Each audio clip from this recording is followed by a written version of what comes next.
남호송 5주차 강의에 함께 해주신 성도님들 반갑습니다. 초신자들을 위한 신앙교육이라는 테마로 이 남호성을 진행한 지 벌써 5주째가 되었습니다. 처음 계획했을 때보다 더 많은 성도님들이 함께 해주셔서 감사드리고요. 또 매주 과제를 성실하게 제출해 주시는 분들께도 감사를 드립니다. 매 시간이 여러분들에게 도움이 되시기를 바랍니다.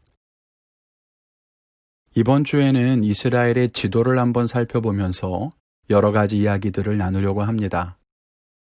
먼저 첫 번째 영상에서는 세계 지도 속에서 이스라엘의 위치를 한번 살펴보려고 합니다. 세계 지도를 보시면요. 우리나라 대한민국은 여기에 위치해 있죠. 여기가 아시아 대륙입니다. 그리고 여기가 아프리카이고요. 여기가 유럽이죠. 아프리카도 유럽도 언젠간 꼭 한번 가보고 싶습니다. 그렇다면 이스라엘은 어디에 있을까요?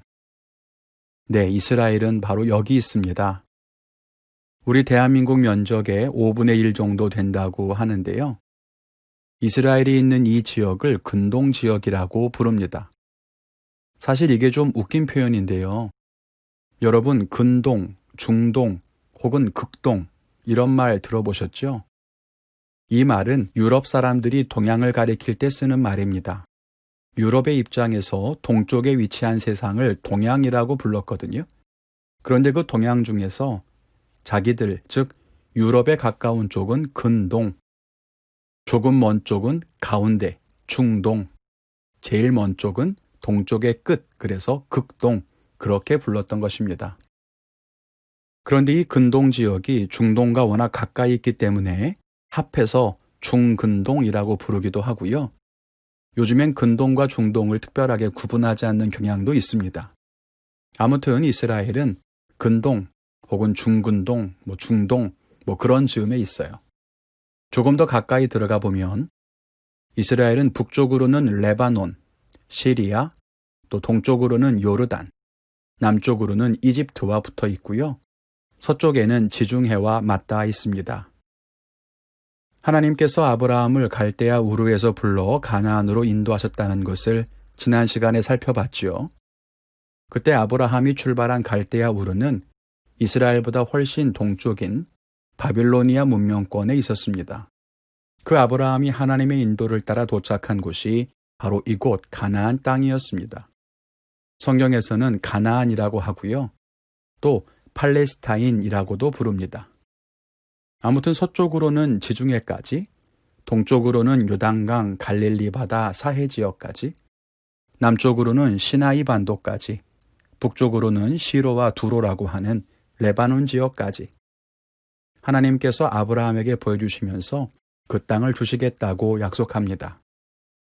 그리고 이스라엘은 우여곡절 끝에 그곳에 나라를 세우게 되지요. 그것이 통일왕조라고 했습니다. 그러다가 나라가 남유다와 북이스라엘로 갈라졌고 각각 따로 살아가다가 주변 제국에 의해서 멸망을 당하죠.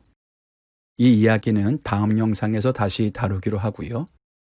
아무튼 그렇게 북이스라엘은 사라지고 남유다는 바벨론의 지배를 받다가 또 다시 페르시아의 지배를 받다가 헬라 제국과 로마 제국의 지배를 받게 됩니다.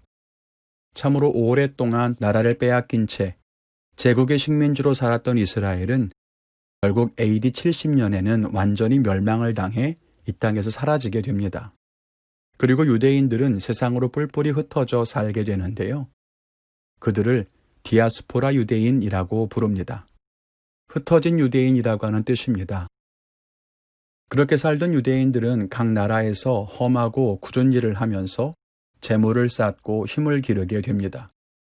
그러다 마침내 2차 세계대전이 끝나고 이곳 팔레스타인 지역에 아랍과 유대의 개별 국가를 건설하겠다는 유엔의 결정에 따라서 이곳에 나라를 다시 세우게 되는데 그것이 이스라엘입니다. 나라를 잃고 흩어져 있던 어느 민족에게 다시 옛날 조상들이 살던 땅을 내어주면서 나라를 만들어 살 수 있게 했던 결정은요, 전무후무한 사건이었습니다. 세계에 흩어진 유대인들이 그만큼 정계와 재계에서 정치적이고 경제적인 힘을 행사했기 때문에 가능한 일이었죠.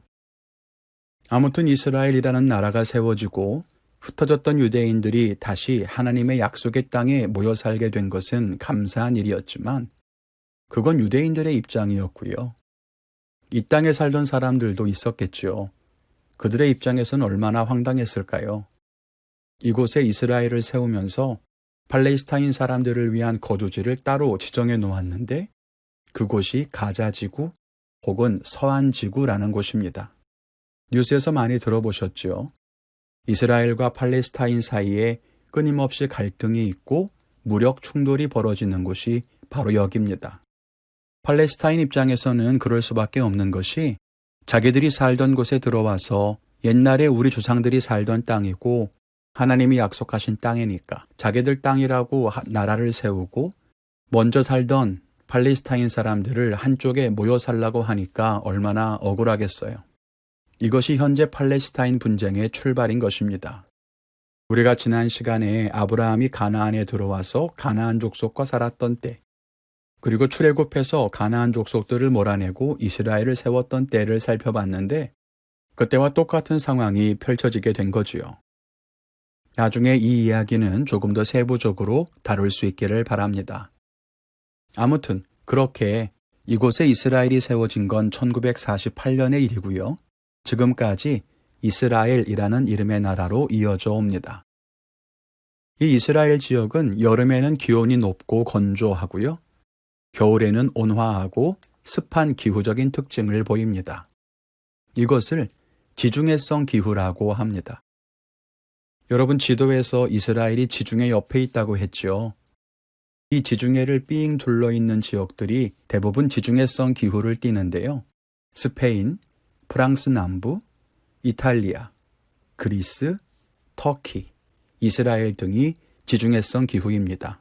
이 지중해성 기후에서는 특별히 포도, 오렌지, 올리브 등이 재배가 잘 돼요. 그래서 성경에도 보면 포도에 대한 비유가 많이 나오고요. 올리브에 대한 이야기가 굉장히 많이 나오죠. 혹시 올리브 처음 들어보셨나요? 아닐 겁니다. 성경에 많이 나오는데 이름이 다르게 나와서 그래요. 이 올리브를 한자어로 감람나무라고 부릅니다. 그래서 올리브 기름을 감람유라고 하고 올리브 열매는 감람나무 열매 그렇게 부르죠. 이게 다 올리브라는 뜻입니다. 예수님이 기도하러 올라가셨던 감람산은 올리브 동산이라는 뜻이겠죠. 왜 이스라엘에 혹은 성경에 포도나무, 포도주, 감람열매, 올리브 기름 이런 말이 많이 나오는가? 이스라엘이 지중해성 기후라서 그래요. 그래서 그런 작물들이 많이 재배되기 때문입니다. 이제 좀 아시겠죠? 첫 번째 영상은 여기까지입니다. 이제 다음 영상에서는 성경 속 이스라엘과 그 주변 국가들에 대한 이야기를 다뤄보도록 하겠습니다. 감사합니다.